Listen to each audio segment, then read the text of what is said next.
عودة لمتابعة مهرجان الزمن الجميل بنسخته الرابعة. وقبل ما ننتقل للتكريم التالي رح نتوقف للحظات عند عدد من الوجوه المحببة لإلنا، وجوه لشخصيات فقدناها خلال العام الماضي واللي ما رح ننساها. لهالسبب هالفقرة التالية هي تحت عنوان الخالدون. خلينا نقوم بجولة على لائحة نجوم الزمن الجميل يلي غادرونا بال 2018.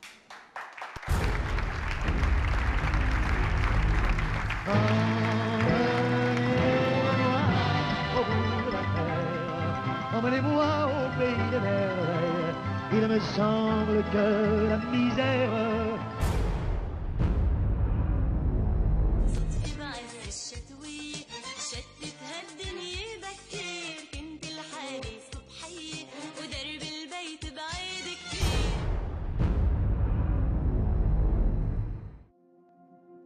لأن الناس اللي طلعت اسم محمود الجندي هي اللي كونت محمود الجندي مش أنا.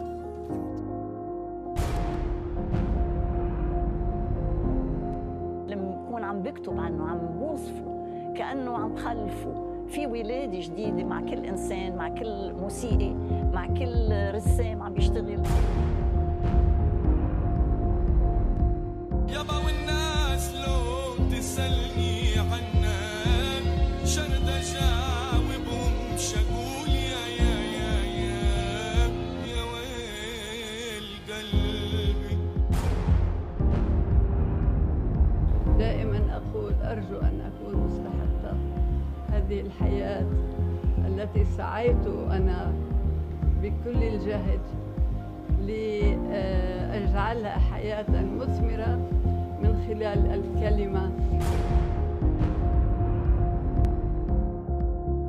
يعني أنت مؤمن بأن السعادة في أن الواحد يعيش مع الإنسان اللي بيحبه بصرف النظر عن أي حاجة تانية؟ طبعاً. أنا عملت كده.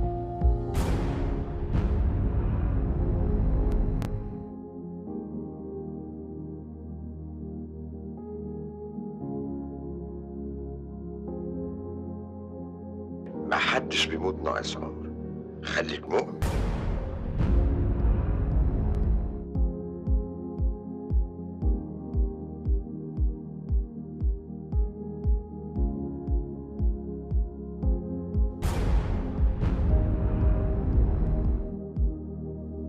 كل حياتي متعة الحمد لله، والله عطاني كل شيء بريده ونلت كل شيء بريده، كل شيء بتمناه.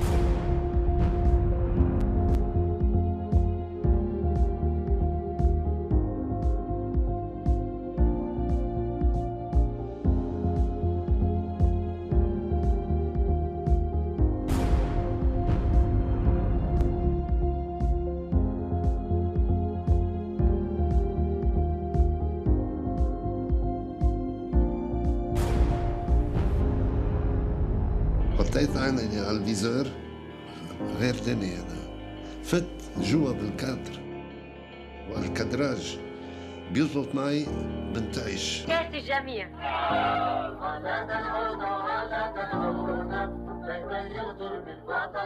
الفيلم هو مرآة للبلد اللي بيطلع منها، ونوجد سينما لبنانية فعلية بتمثل لبنان.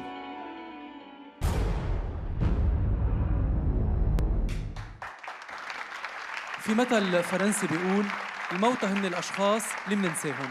وطالما رح نتذكر نجوم الزمن الجميل رح يبقوا عايشين بقلوبنا على طول، ولهالسبب لقبنا هالفقرة بالخالدون.